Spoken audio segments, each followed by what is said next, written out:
Hello and welcome to Cinemaze, and this is my review for Venom. Venom is a 2018 film starring Tom Hardy and is the first film of the Spider-Man spin-offs developed by Sony, and since being announced has been very controversial among fans, and now on release is still pretty controversial among fans and critics. I've had this thought for a while that since the most recent boom in comic book movies, it seems impossible to achieve a perfect year, a year where all the superhero films released are critically acclaimed. Last year you have Justice League, the year before that you have Suicide Squad, 2015 you have Fantastic, 2014 you have The Amazing Spider-Man 2, and so on. Every year there's at least one film that breaks the streak, and this year has been going so well. Critic scores have been incredibly good, records have been broken, and the standard has been set higher than ever before. But as always, with so many comic book movies being released, the perfect year is unachievable, and unfortunately, Venom is the one to break the streak. What I'm trying to say is, Venom is bad, but unlike some bad comic book movies, Venom is still very entertaining. I've been against the idea of a Sony-made Spider-Man movie with no Spider-Man ever since it was first announced, and the trailers didn't do much to change my mind. And then when I heard the initial negative reviews, I went in with literally no expectation. I went in just wanting to see how bad it was, rather than to see the actual movie itself, but I came out pleasantly surprised. Like I said, this movie is bad, and it's no surprise considering the movie was announced just over a year ago. The rushed production is evident in the shoddy script, conflicting tone, and lack of substance, but the movie still manages to be coherent enough and entertaining enough that you will find yourself having more fun than you probably should. I'm not quite sure where to begin with this, but I guess I'll start with the bad, and be prepared. There's quite a lot, but much like the movie, if you stick through it, there will be some good at the end. I think one of the biggest problems is the tone of this movie. The movie doesn't really have a tone. At times it seems to want to be a horror film, other times a superhero movie, and for a surprisingly large amount of the film, it wants to be a comedy. These tones don't blend well together at all, and there's good moments in each of these things. The comedy works surprisingly well at times, and so does the horror aspect. That being said, for every good joke, there's a bad one, and for every interesting horror scene, there's a distinct lack of blood, bodies, or consequence. So not only do the separate tones not blend well at all, but they contradict themselves at times. I think it doesn't help that the trailers missold this movie quite a bit. The trailers made the movie seem a lot darker than it would be, with more horror and violence, and although there's dark themes and a large death count, there's really not much horror or actual violence in the film, and the movie plays more like a buddy cop comedy, which the trailers didn't show at all. And the buddy cop style could have worked, it was good at times, but it doesn't fully commit to any specific tone, and this drags the movie down. This leads me on to another criticism I had, and that's what a waste of an opportunity this film is. Like I said, there are good aspects in this movie, and it felt like if the movie committed to one of them, it could have been so much better.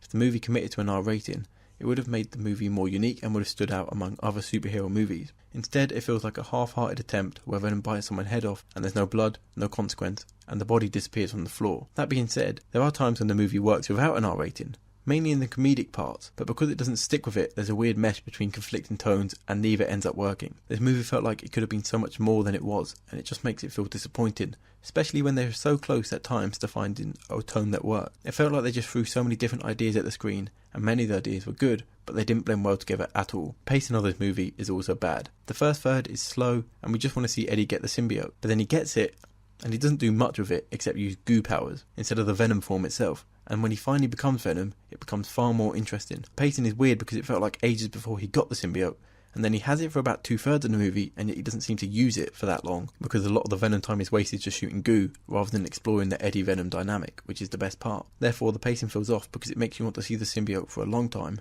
and then when you see it, you wish you had far more of it. Another problem I had with this movie is the music. It's so on the nose. When Eddie is having a romantic dinner, you hear the most generic romantic music tell you they are in love, and when a villain makes an evil decision, you hear generic dramatic music to tell you it's evil. This is one of the worst scores I've heard in a while, and it treats the audience like they are stupid and can't work out how to feel without being told. Not only does the music do this, but so does the script. To quickly show Eddie and his fiancée have a loving relationship, it shows you a screensaver slideshow of their photos together, or to show it to his reporter, we see a YouTube vlogger style montage of his work. This type of storytelling feels lazy and it's so on the nose. The movie tries to tell you how to feel rather than let you work out how to feel. For a movie that went through development so quickly, being officially announced in 2017, it's no surprise that the script is bad and feels rushed. Some of the dialogue is awful, most of the characters are cookie cutter, and the movie beats you over the head with exposition. Most of the plot is generic and things we have seen in other superhero movie origins or other action movies, and is filled with conveniences and lazy plot writing, just to get to an end goal. I'll talk more about characters and arcs later, but first I want to talk about the contradicting storytelling that occurs in this movie. The movie seems to set up rules that limit the symbiote, but then seems to break them or bend them when it's required for the plot. For example, a large amount of this film is focused on who can accept the symbiote or not, and a large amount of people die trying.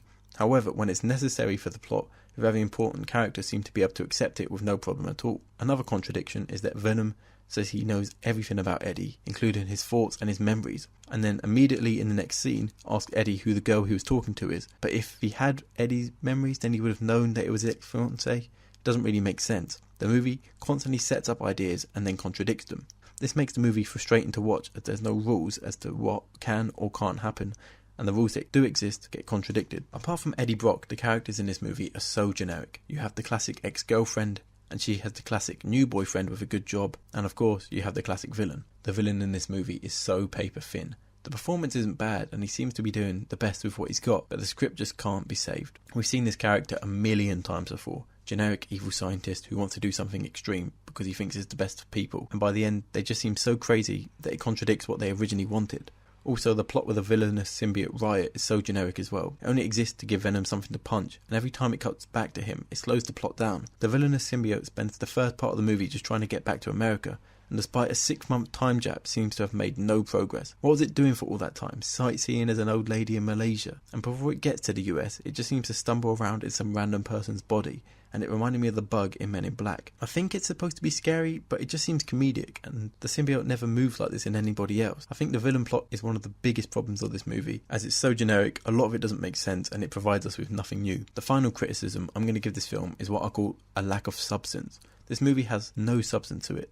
There's no deeper meaning, there's no interesting character arc, and there's no thought-provoking villain. There's no substance, and it just feels like a step 15 years behind other recent superhero movies. Civil War and even Batman v Superman have substance in making us think about whether superheroes should be held responsible for their actions. Black Panther has substance with a thought-provoking villain, and the first Iron Man works well due to its interesting character arc of Tony Stark. All these films have a deeper meaning, and most modern superhero movies do this as well. However, this film doesn't. It's just so cookie cutter. Eddie gets symbiote, Eddie messes around learning his powers, and then Eddie fights evil version of himself. We have seen this so many times, and nowadays we are used to better. This movie could have focused on the effects the symbiote had on a person mentally, but apart from the throwaway line about biting someone's head off, Eddie seems to get the symbiote and just accept it and move on with his life with no consequence. The film constantly tells us that the symbiote is bad for you, and yet at the same time forces us to accept that Eddie embracing the symbiote is the right thing to do, and it just feels contradictory. Eddie doesn't undergo a character arc. He ends up the exact same person, just with alien powers. And films can work where the main character doesn't have an arc, but in this case it felt like he should have, and he seemed to have learnt nothing throughout the film. So this just makes the movie feel pointless, and feels like it only exists to set up a sequel. But if the movie had some kind of substance, something unique, something thought-provoking, or something emotional, it would have felt more relevant. Now, I know it sounds like I'm being very negative, but like I said at the start, I didn't hate this movie. Despite its flaws, it's still enjoyable. So now I'll talk about some of the mixed and good aspects of the film. So this film has a lot of CGI, and at times it isn't good. Some of the green screen is bad, the final action scene is a bit of a mess, and when a symbiote comes out of just certain body parts, it can look really bad. But the look of the symbiote as a goo is visually interesting, and the look of Venom himself is amazing. And the way he moves to the facial expression he pulls, Venom looks exactly how you imagined him on the big screen, minus the Spider-Man logo. And the character is brought to life really well. This makes him fun to watch on screen and makes you forget about some of the other flaws going on. The action in this movie is fine. A lot of it is fairly generic and just big CGI figures hitting each other. However, there is one standout action scene that if it hadn't been released online by Sony, I would probably say is worth the price of a ticket just to see. Like most of the film, this fight scene takes place at night, in dark conditions, but through the use of smoke, flashlights and street lights, the action isn't dark and it's very easy to see what's going on. Yet it still has the effect that it's nighttime, and the people in the scenario can't see what's happening, but the audience can, and it's very effective. The action in the scene is violent and well choreographed, and unlike the rest of the shots in the movie, it doesn't contain quick cuts, so it's easy to understand what's happening. This is the kind of action and tone I think should have been present throughout the whole movie, as it feels unique and different to what we've seen before, and this scene was a specific highlight of mine of the movie. Surprisingly, this film is completely standalone, and I think that works for the best, as it doesn't dilute the movie down, and it keeps the focus on Venom. There's no references to a wider universe, and the film doesn't waste time setting up the future of the Sony Spider-Man universe, unlike it has tried in past movies. The only setup for the future is in a mid-credit scene, which I thought was very nice to see, although it was a bit cheesy and extremely predictable. The post-credit scene is just clips from Into the Spider-Verse movie, which looked great, and it had some of the best scenes that I saw in the cinema that day. So I've been pretty harsh on this film so far, and that's because I've been leaving the clear positive of this movie until the end. And this positive is the relationship between Eddie and Venom. Tom Hardy's performance in this movie, despite being a bit odd, is great to watch and elevates the rest of the generic movie that he's in. Despite all the other basic and boring characters, Tom Hardy brings an energy and uniqueness to the film, and if the movie didn't have this, it would be completely forgettable. Some people may find his acting a bit strange, and if you can't get past that, you won't enjoy the movie. If you can accept it, you will be entertained. His version of Eddie Brock isn't straight out of the comics. He's a lot nicer, has more of a moral compass, and is less of a scumbag, but still keeps enough of his core aspects to make it feel like Eddie Brock. Hardy also portrays his confusion and schizophrenic personality excellently once the symbiote attaches to him, and the portrayal of Venom himself is amazing. It feels just like Venom from the comics. It's a far better representation than we saw in Spider-Man 3.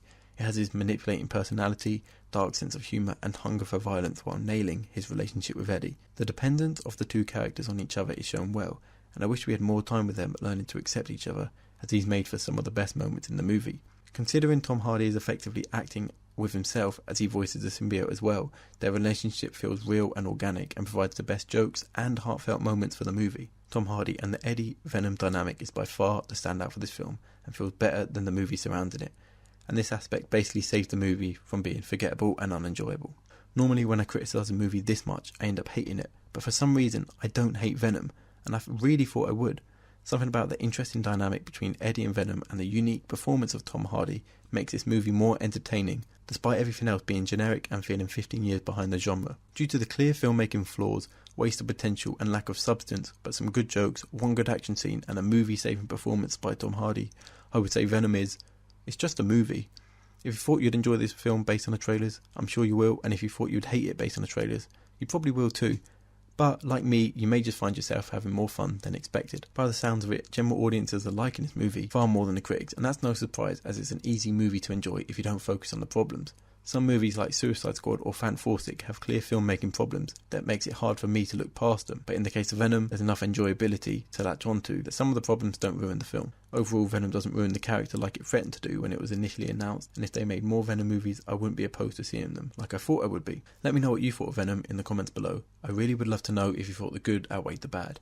There's going to be a poll at the top right of the screen, so click on that and vote if you enjoyed Venom or not. As always, if you enjoyed this video, feel free to like the video and share the video on social media as it really helps my channel out. Also, if you haven't yet, follow me on Twitter @CinemaceChannel. I occasionally tweet my thoughts about film news, and you'll see when new videos get uploaded, and you can use it to contact me, ask me questions, or give me video ideas. I recently hit 600 subscribers, so here's a big thanks to everyone who supports my channel. I really appreciate the support I've received, and I love the community that I'm building here, and it's all thanks to you guys, so seriously, thank you. Be sure to subscribe to this channel if you enjoyed this video, and as always, thanks for watching Cinemaze, and more videos coming soon.